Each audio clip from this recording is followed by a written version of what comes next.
really does have an obligation to at least put in an effort to help. I'm not saying they're going to solve everything, that they have to solve everything, because that's not really an easy job. They have an obligation, though, to make sure that there's at least a budget towards helping people who are in poverty. And they do some of that with the food stamps, with the Medicare and all that stuff. But they really should put in more effort, too, because people can make or break a government. But at the same time, I've witnessed this because I have a couple family members and stuff like that. It's like when the government does provide that assistance for people, they start slacking, they get lazy, and they depend on this assistance to get them through whatever it is they're going through. And you can't do that. You have to want it for yourself. I do know people who do take advantage of what the government helps as well. And it is sad to see that there are people living in that they take advantage of this, what the government does, and it goes along with putting minimum wage into living wage, because if that does happen, people will still take advantage of that and be lazy and be like, I'm gonna stay here and I'm gonna be fine here, instead of going to that, being better in life, you know. And it's not the government's fault. I think it's also yourself as well, because it's your own self that if you want to go far, you know. But then again, some people might not have that mentality, thinking that, oh, I want to go far in life. Maybe it's the influence of the environment where they live also too. So it is a hard topic to talk about for people. So is the government wrong then for being cautious and making cuts to it then, so they can avoid this type of thing? I feel the government should do a little bit more to help out. I mean, I know at times we're stretched thin, our government is at times, but I mean, checks and balances, things have to be cut, things have to be reinstated. I mean, something needs to change. I feel they play a big role in the poverty level that we have right now. Because I remember the last Right Day we had, they were talking about how much a family would need to make in order to be like, to actually live comfortably. And to me, the number that we came up with through data was a complete joke. Because it was not enough for anybody. I remember that. For me, and honestly, it was just a complete joke when I saw that number. I was like, this is not enough for a family of 3. Yeah, I kept getting confused because it was like... Because if this is exactly what the government thinks we need, then that's what they're going to give us. They don't necessarily realize all of the factors that play into different things in your life. So I'm not sure if you guys have heard about this, but there is a country, I don't remember, I think it's like Switzerland, where they have the universal budget or something like that, where you do get a paycheck to help go towards like your utilities or paying your house payment or stuff like that, and you get that each month, and that's in addition to what you make in work. So, I mean, that might be a thought that might be pushed in. It depends on, like what you said, it depends on how much they give us, but also a big part that plays into that is how the people use that money. That's true. Yeah. You can't just use it for anything. You can't just take this money and then go waste it. Yeah, there has to be priorities. Right. You need a job. You need another thing to support yourself just in case this doesn't work. Yeah. You know what I mean? Is it fair that everybody gets the same amount of minimum wage? Yeah. Well, when I hear that, my first thought is the base idea of communism, how no matter what job you have, you all make that same rate. Right. But does that mean that you can't go up? Like, that person, a dropout might be making 15. Yeah, that's all fine and dandy for them. But maybe a college student who has graduated, who has experience, they might start off at 15, but who says that they can't work their way up? A dropout might not have that same opportunity because they won't have the knowledge. Right. The reason why I think it is fair is because how are you as a human being going to be mad at a high school dropout for making the same amount as you at the same job at the same starting time? How are you going to get mad because you have no idea what goes on in their life?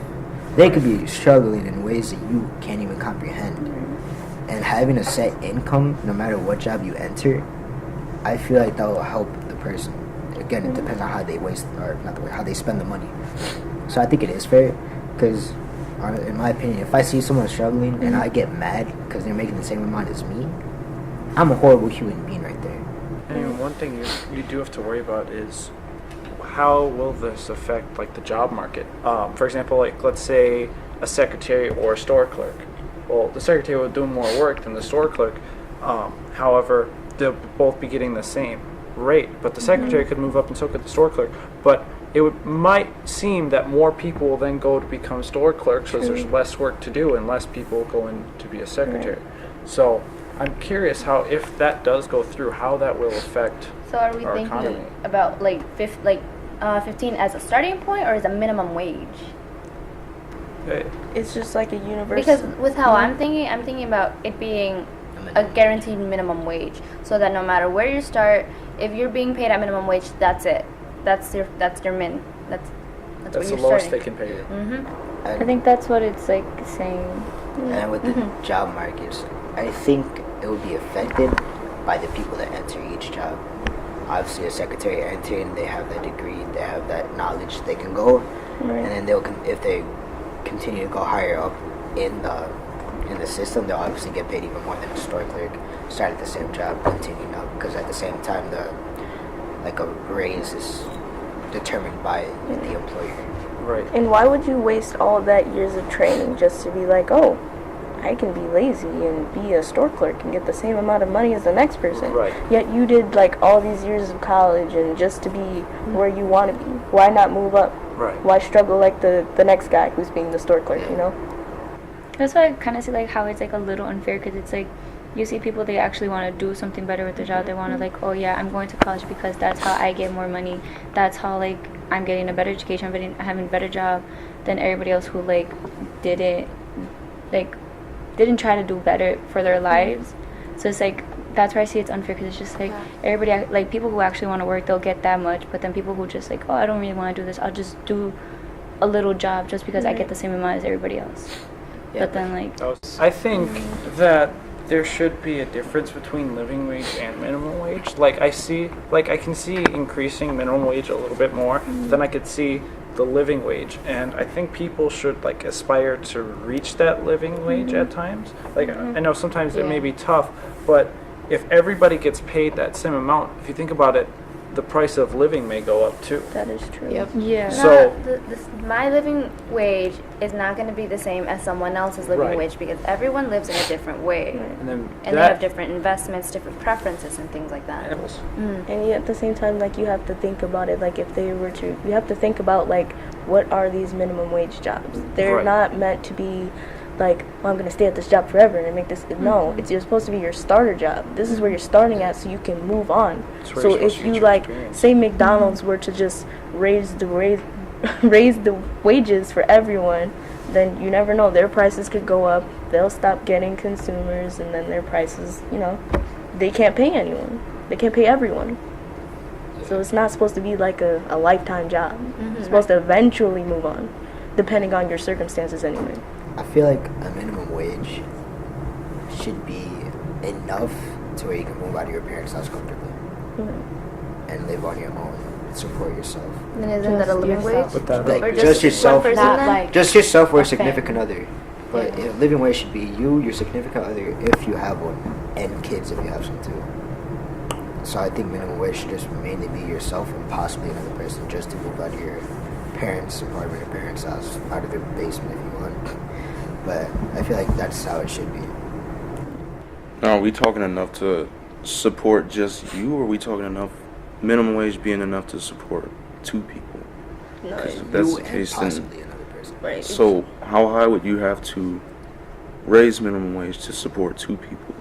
Well, if both people are working, I feel like between $10 and $15 would possibly be enough, depending on where you decide to live.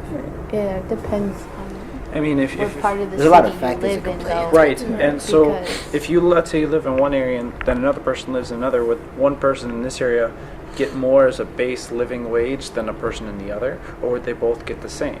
And let's say it would be enough for person B but not enough for person A, so person A will throw a fit that they're not getting enough. For instance, if you live like, let's say over here in Bayview, it costs more to live over here than it does to live on the south side or on the north side. And that's why people buy homes on the north side, because they're so cheap. Right. But what comes with that is a lot of poverty and crime on the north side too, because Yeah. once you go to the north side, you'll just see blocks and blocks of garbage everywhere, and people hanging out on street corners and everything. So if you don't have enough money to get the housing in Bayview or wherever it may be nicer at like the east side, then you're pretty much just subjecting yourself to a bad environment for you and your family. So we do raise the minimum wage. How is it going to affect the business that you work for? Like, where are they going to get the money to? Where are they going to get the give money? all this extra money to the people? So would happen would everything inflate just so much that the dollar would be worth less, which means everybody would be getting paid like the same, but it would be more numbers. So essentially, it's pointless. it's pointless to raise it. I don't can't think it's do it. pointless because eventually the economy would have to adjust. Well, The yeah. economy isn't just something stable, it's something fluid that moves around a lot. And then you have to think about it like what you were saying, like what places are offering that minimum wage. You also have to think about what prices they're selling their stuff at. Right. It's not high class. Right. Yeah, they'll have to profit more to Right. give more. Right. So that would probably mean they'd have to raise their prices and lose clientele. Would the richer get richer? Probably.